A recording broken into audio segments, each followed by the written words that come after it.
I would now like to invite our very own Dr. John Hakimi to say a few words about Professor Argov.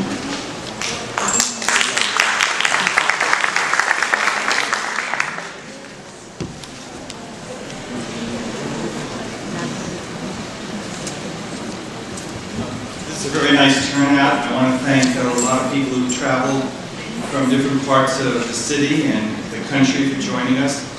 And it's a very important event right now because we're all here to hear Dr. Argov, but we also have some visitors from some of the medical institutes here and some other people who are involved in HIBM research as well. And we'll welcome them as we get through the evening. We want to thank you, Dr. Argov, for coming to our community twice in a decade to help us understand more about HIBM.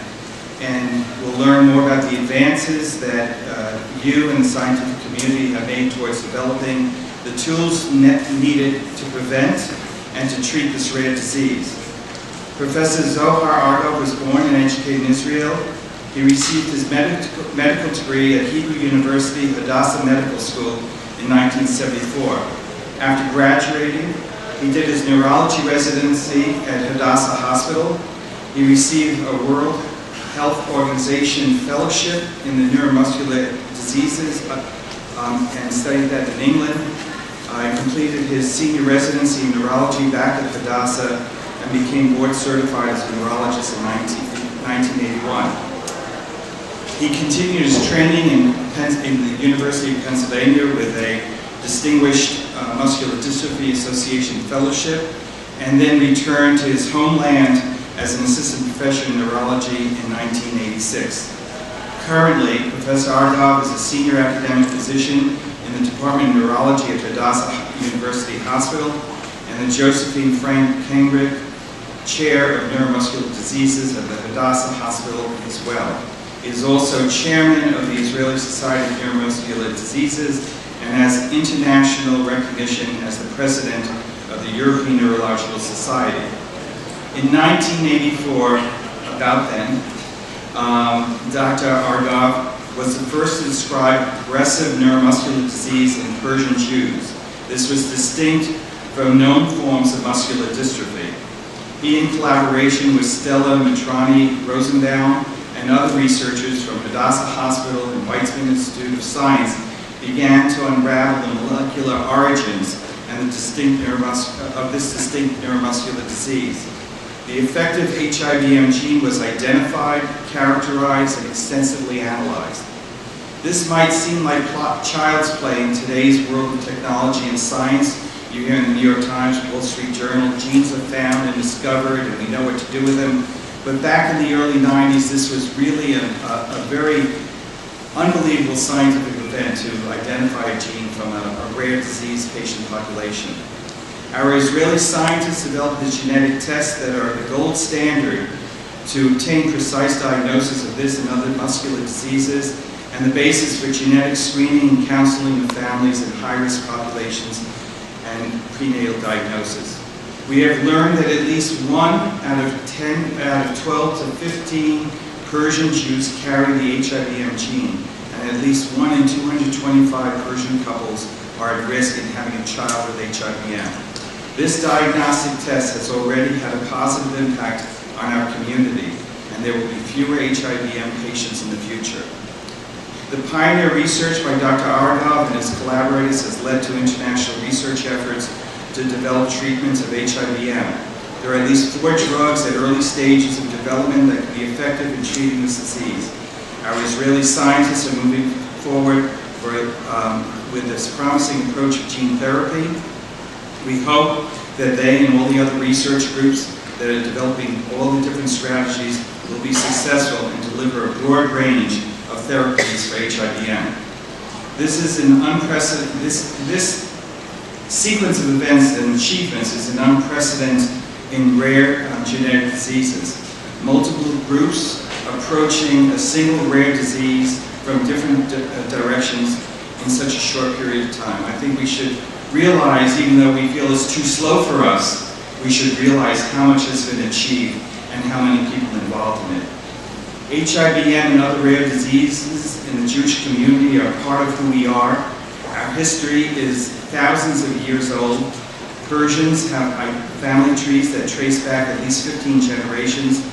Because of our ancestors remain faithful to the religion, despite so many obstacles, our community thrives today in New York, Israel, California, Chicago, Italy, and England, and many other places. That's not bad for a community that lived among Arabs and people who didn't like us. We should be proud and thankful of our grandparents and our ancestors. They kept their faith, and today we are Persian Jews rather than Persian Shiites. It is only fitting that an Israeli, Dr. Argov, and other Israeli scientists have paved the way to help us prevent the occurrence of HIBM in our future Jewish, Persian, and other generations, as well as finding, hopefully, the treatments that will help give us the right treatments for these patients and ultimately a cure. On behalf of this community, it's my honor and pleasure to introduce all of you tonight to Professor Zohar Argov. Let me first say that this is not my first visit here. I was here in 2003. I remember some of the people who were here when I was here in 2003. And there are a few people who have visited me in Jerusalem.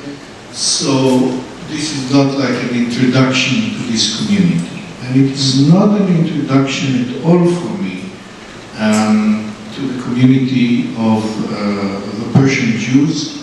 I've been involved with this community since 1979. I always tell the story, and I will not miss the opportunity of telling it again, how it all started. You heard from Dr. Hakimi about my training in England, and when I came back, I was a young physician. It was 1979. No secrets here, I was 32 years old, and I was asked to see a person. He was in his 60s, and he was sitting in a wheelchair, having quote-unquote muscular dystrophy, but his legs were straight, and his granddaughter sat on the tip of his legs. Now, don't try it at home, it's difficult. And I looked at it and I said, if this person has a muscle disease, it's not a muscular dystrophy, because nobody can do it if he has a muscular dystrophy. And then I started and seeing more and more people like that. And it took me some time to get to the idea that this is a unique muscle disease that was not recognized before, that it behaves very different from a classical muscular dystrophy. And the first group of 9 patients were accumulated and presented, in fact, in 1982. The paper took 2 years to be published, so formally it's 1984, but by then, in 1984, we already had 27 patients, and ever since then, I've seen by myself more than 150 patients with that disease. Now, at that time, it looked like an obscure, rare disease in a certain community with a unique feature that is called quadriceps sparing, that a lot of people didn't believe me in the beginning that it existed, but time proved that this is so. Ever since then, I was involved with the community. All those patients, I have some of these patients from that old time that I still take care of them. Now, 30 years after the onset of their disease and after the onset of my association with that disease. So first of all, beware. This is a disease that people can live a very long and productive life with it. I just told this afternoon the story that I have a patient who was diagnosed at the age of 18. Tomorrow at the scientific lecture I will show a movie how she looked in her mid-30s, and at the age of 40, she's now 50. At the age of 46, she decided to have children, although she is in a wheelchair. She went into IVF program and determined that this will not be affected children, and she had a triplet a trip in a wheelchair, and she is a mother of those 3 children. So one thing is clear, if you want to have productive life, muscle diseases should not stop. Let's say it. And I have been with her now since she was 18 when she started her disease, and she's now 50. You can make the calculation. It is not nice to say how old is a lady, but she doesn't deny. So in the beginning, it was very clear that this is a disease that is more frequent in the Persian Jewish community, and we estimated the numbers, which are in fact a little bit higher with today's modern research tool, as you heard from Dr. Hakim. But everybody thought that this is a disease that belongs to the Persian Jews, and each community has its own problem. So, but in the mid-90s, where search for genes in many diseases, including in muscle disease, have started to become more and more practical, we decided to go for it and find the defective gene.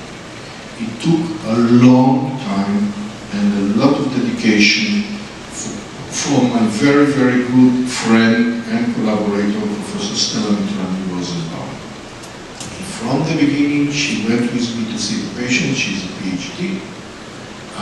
We've been going to the families in Israel from one home to the other to collect blood samples. We had blood samples sent to us from the United States. We even had blood samples sent to us from Tehran. We are faced that we don't want to know, and I don't want to know about Iran, but it was after the revolution, we still got all the samples with the names of those. And we started this very slow process. Today it would have been much faster, and found the gene that is responsible, or found the mutation that is responsible for this disease in the Iranian Jews. But by then already it was clear that this is not only a disease limited to Jews from Persia. And in fact, in our original paper that we described the identification of the gene, there are already families from the United States and from other regions of those 3 families, which people realized this unique feature and sent us blood samples to be used for the search. So already when we identified the gene, we knew that this is not a problem of a single community. And we know now much more about it. I will